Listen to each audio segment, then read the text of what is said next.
ভারত নিয়ন্ত্রিত কাশ্মীরের পুলওয়ামার বাসিন্দা শহীদ সাব্বির পাকিস্তান সীমান্তবর্তী বিরোধপূর্ণ এ অঞ্চলটিতে জন্ম নেয়া ২০ বছর বয়সী এই তরুণের বেড়ে ওঠা সহিংসতা, সংঘর্ষ আর গুলির শব্দে।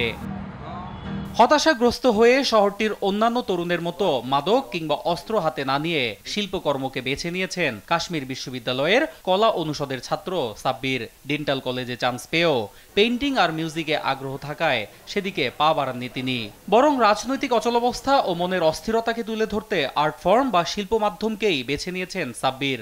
বলেন, অবসাদ আর মনের অস্থিরতা ভুলে থাকতে ছবি আঁকা, কবিতা লেখা, গান গাওয়া এসবের মাঝেই প্রশান্তি খোঁজেন তিনি। দেখুন, আমরা যে পরিবেশের মধ্যে থাকি তাতে সবসময় এক ধরনের মানসিক চাপ অনুভব করি। সত্যি বলতে আমাদের মধ্যে এক ধরনের ভয় আর চাপা আতঙ্ক কাজ করে। এখানে জীবন বলতে কিছুই নেই, ভার্সিটির বাইরে কিছুই করার নেই। ক্লাস শেষে সোজা বাসায় ফিরি, বাবা মাকে সময় দেওয়া ছাড়া হাতে কিছু করার থাকে না। স্বাভাবিকভাবেই তখন গান বাজনা এসবের মাধ্যমে সবকিছু ভুলে থাকার চেষ্টা করে থাকি।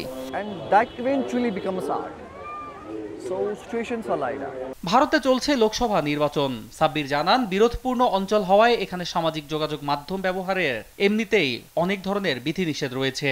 নির্বাচনের কারণে সেগুলো আরো কঠোরভাবে নিয়ন্ত্রণ করা হচ্ছে, তাই সেখানেও কথা বলা কিংবা লেখালেখি করা অত্যন্ত ঝুঁকিপূর্ণ। আর এই কারণেই শিল্পের বিভিন্ন মাধ্যমকেই তিনি বেছে নিয়েছেন প্রতিবাদ আর আক্ষেপ প্রকাশের ভাষা হিসেবে। এখানে সবাই এক ধরনের হতাশার মধ্যে রয়েছেন। হতাশা থেকে দূরে থাকতে অনেকেই মাদক নয়তো উগ্রপন্থাকে বেছে নিয়েছেন, কিন্তু এসব থেকে দূরে থাকার সবচেয়ে উত্তম পথ হচ্ছে পেইন্টিং বা মিউজিক, এমনকি বই পড়া কিংবা লেখালেখিও হতে পারে। এছাড়াও আরো অনেক শিল্প মাধ্যম আছে। আমি মনে করি বিপথে গিয়ে নিজের শক্তি সামর্থ্য নষ্ট করার কোনো মানে নেই। রাজনৈতিক সহিংসতায় গেল ৩ দশকে কাশ্মীরে মারা গেছেন ৫০,০০০-এরও বেশি মানুষ, যার জন্য প্রথম থেকেই প্রতিবেশী পাকিস্তানকে দুষছে নয়াদিল্লি।